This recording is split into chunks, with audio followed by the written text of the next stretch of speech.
네, 시종일관 출발 전략입니다. 김진표 대표 이야기부터 들어보죠. 자, 코스피 붕 떴습니다. 상승 출발했고 갭상승이라는 표현을 쓰는데 이것이 반등인지 반전인지 그게 궁금하지 않습니까? 어떻게 판단하십니까? 네, 현재 보자면 짧게 말씀드린다면 일단은 짧은 반등에 대응을 하는 부분을 먼저 말씀을 드릴 수가 있겠습니다. 현재 지수상으로 본다면 다시 한 번 더 74포인트대 고점을 조금 더 높여 나가려는 시도를 하고 있고요. 일단 외국인들은 매도를 하고 있지만 기관의 매수가 강화되고 있는 그런 모습들이긴 합니다.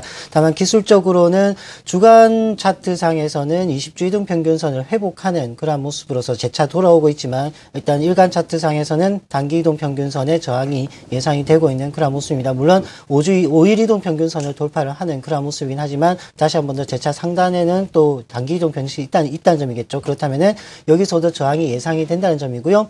수급주 측면에서 본다면 대형주 중심으로 해서 외국인과 기관의 공방이 계속적으로 이어지고 있습니다. 외국인들은 여전히 매도세를 나타내고 있고요. 일단 기관이 단기적으로 강화가 되고 있는 그런 양상이긴 하지만 일단 대형주 중심으로 해서 외국인과 기관의 공방이 지속되고 있다는 점은 시장 자체의 탄력을 다소 둔화시킬 가능성도 있다는 점입니다.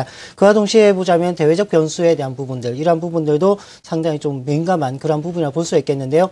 일단 대외적 변수라면 일단 유럽 중심으로 해서의 움직임, 그리고 미국을 중심으로 한 움직임, 이러한 부분도 있지만 일단 대외적 변수상에서의 유럽의 움직임들도 하나의 심리적 요인으로 작용할 것이라는 점, 그리고 또 하나 본다면 정책적 변수라는 부분이겠죠. 일단 국내 시장에서의 정책적인 수혜가 예상이 되는 그런 부분도 있지만은 여전히 난항을 좀 겪고 있는 그런 부분들도 불확실성으로 존재를 하고 있다는 점, 이러한 부분들이 시장의 심리 자체를 강하게 매수로 전환시키지 못하고 있는 그런 양상들도 나타나고 있습니다. 이에 따라서 일단 현재의 시각은 여전히 좀 짧은 반등, 이러한 부분으로 일단 관점을 둘 필요가 있겠고요.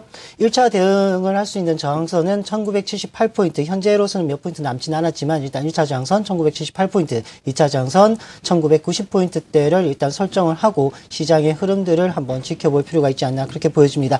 다만 지금 이제 단기적으로 관심을 가질 수 있는 섹터 본다면 일단 화학, 전기, 전자 업종, 운수 장비 업종 여전히 유효하다고 볼 수가 있겠는데요.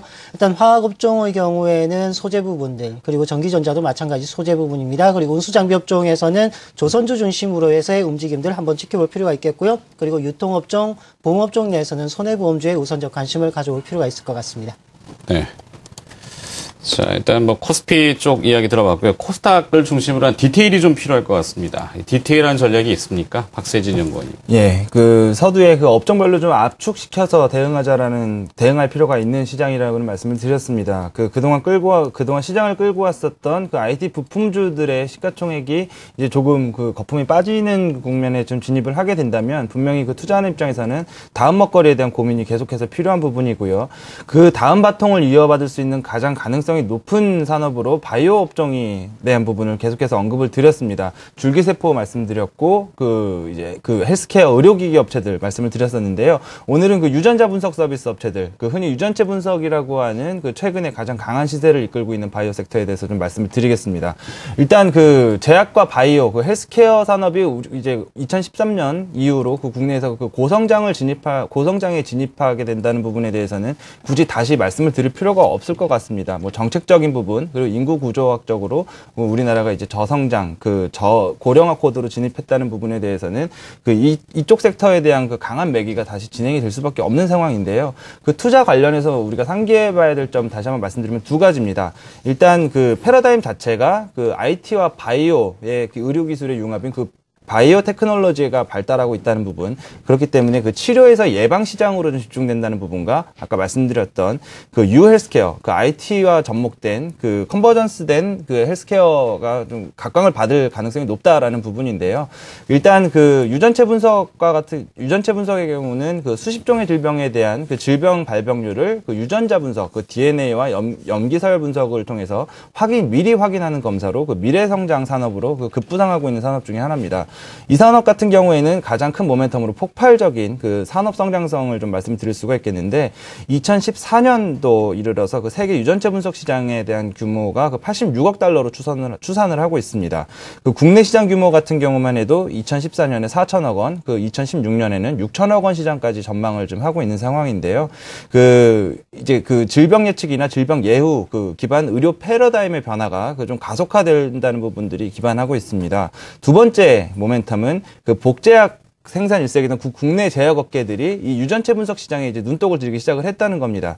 그 신규 수익 창출이 목마른 그 상해 제약사들에게 2조 원대로 상향하고 있는 유전체 분석 시장이 새로운 먹거리 산업으로 부상을 하고 있기 때문에 이런 부분들 그 각 업체들의 그 이제 기술 투자로 좀 확인해 볼 수가 있거든요.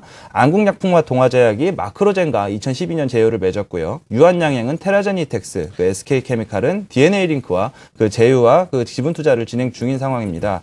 그렇기 때문에 그 이런 부분들 앞으로 그 계속해서 기술 투자와 그 자금 지원이 진행된다면 그 이 오랜 동안의 그 연구 개발 기간과 그 실적을 확인할 수 있는 기간까지의 안전판이 좀 마련이 된다는 점에서 그 강력한 그 투자 포인트를 좀 찾아볼 수가 있겠는데 대표 업체로 두 곳 업체를 말씀을 드리겠습니다. 먼저 그 테라제니텍스 그 앞서 말씀드렸던 유한양행이 제3자 배정으로 작년 말에 200억 원 투자하면서 2대 주주로 그 올라와 있는 회사인데요. 네. 그 전체적으로 그 유전체 분석의 기술력과 성장성에 있어서 국내 가장 선두지위를 누리고 있는 업체입니다. 이 업체 같은 경우에는 아시아 최초로 개인 맞춤형 헬스케어 진단 키트인 그 헬로진이라는 서비스를 출시를 했고요. 이제 그 개인 맞춤형 그 유전자 분석 서비스의 그 시효를 좀 열었다는 평가를 받고 있는 상황입니다. DNA링크 역시 빼놓을 수가 없겠는데 DNA링크 역시 그 4만 명 이상의 국내 최대 규모 그 한국인 유전체 그 데이터베이스를 보유하고 있기 때문에 경쟁 업체 대비해서 한국인 기반 특허 마련에 대한 그 차별화된 경쟁력을 보유하고 있는 회사입니다. 여기 역시 그 개인 그 유전체 분석 서비스를 시행을 했습니다. 그 지난 3월부터 일반인 대상으로 그 DNA 링크의 그 유전체 분석 제품인 DNA GPS를 좀 상용화시킨 부분이 있고요. 그 이런 부분들 계속해서 그 국내 대기업 업체들의 진출이 가셔야 될 것으로 보여집니다. 그 구글과 마이크로소프트 역시 2007년부터 일찍이 그 이 유전체 분석 서비스에 관심을 두고 있는 상황이고 최근에도 그 대기업 특히 아까 말씀드렸던 그 대형 제약 업체들의 그 관심이 뜨거운 만큼 향후 바이오 시장에서 놓치지 말아야 할 섹터로 대응을 해봐야 할 필요가 있다고 보여집니다. 알겠습니다. 자, 오늘은 지수보다는 종목 쪽 디테일이 조금 더 강조됐기 때문에 박세진 연구원의 이야기가 좀 더 많았군요. 이노비전의 김진표 대표, 동양증권 W 프레스티지 강남센터의 박세진 연구위원 시종일관 출발 전략을 이야기해 주셨습니다. 오늘 고맙습니다. 네.